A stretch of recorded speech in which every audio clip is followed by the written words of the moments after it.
তো গাইস দেখুন কেমনে পরোটা বানাতে হয়। প্রথমে সুন্দর করে দিতে হয়, দেন অবশ্যই রিফাইন্ড তেল। এখানে আমি বোতল লাগছে, বাট এটা কিনা তেল, নট বাজার হস্তা তেল। এটা সুন্দর করে দুই পাশে দিয়ে অ্যাভয়েড দ্য তেনা গাইস, তেনা আসলে একটু তেল মুছার জন্য, ঠিক আছে? এখানে একটু ময়লা হয়ে যায় তো একটু তেনা দিয়ে মুছতে হয়। অ্যান্ড এটা প্রথমে হালকা দুই পাশে একটু তেল নিচে দিয়ে দেন এটা উল্টাই দেবো। দেখছেন গাইস কি সুন্দর। তো এটা খেতে খুব মজা, সেটা আমার নিজের হাতের রাইট পরোটা বানাতেছি। আপনারা সবাই আমন্ত্রণ। এবার গাইস আমি ডিম ভাজাটা শেখাবো। ডিম ভাজা খুব শেখা, আমি অলরেডি পেঁচায় ফেলাইছি, মাথায় ফেলাইছি, আর ভিডিও করতে দেরি হয়ে গেছে।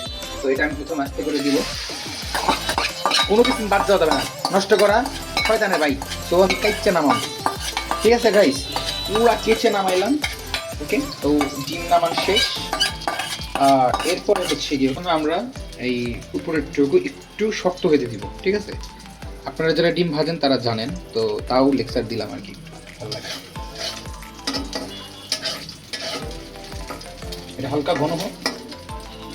অনেকে ভাবতে পারেন কড়াই এরকম কেন, এটা অনেক ভালো কড়াই, এটা অনেক ঐতিহাসিক কড়াই। কড়াই যত ভালো রান্না, মানে যে কড়াই যত ভালো রান্না হবে সেই কড়াই বেশি কালো, ঠিক আছে? খাইবেন না, আবার পরিষ্কার করি না, এটা কালো। এটা রান্না করতে করতে কালো হয়ে গেছে। দেখতে কি সুন্দরভাবে উল্টান লাগে, জাস্ট ফ্লিপ করতে হয়। তো গাইস আমাদের তৈরি হয়ে গেল আমার নিজের হাতে বানানো পরোটা আর ডিম ভাজি, আর সাথে মিষ্টি কুমড়া। মা একটু মিষ্টি কুমড়াটা দাও তো,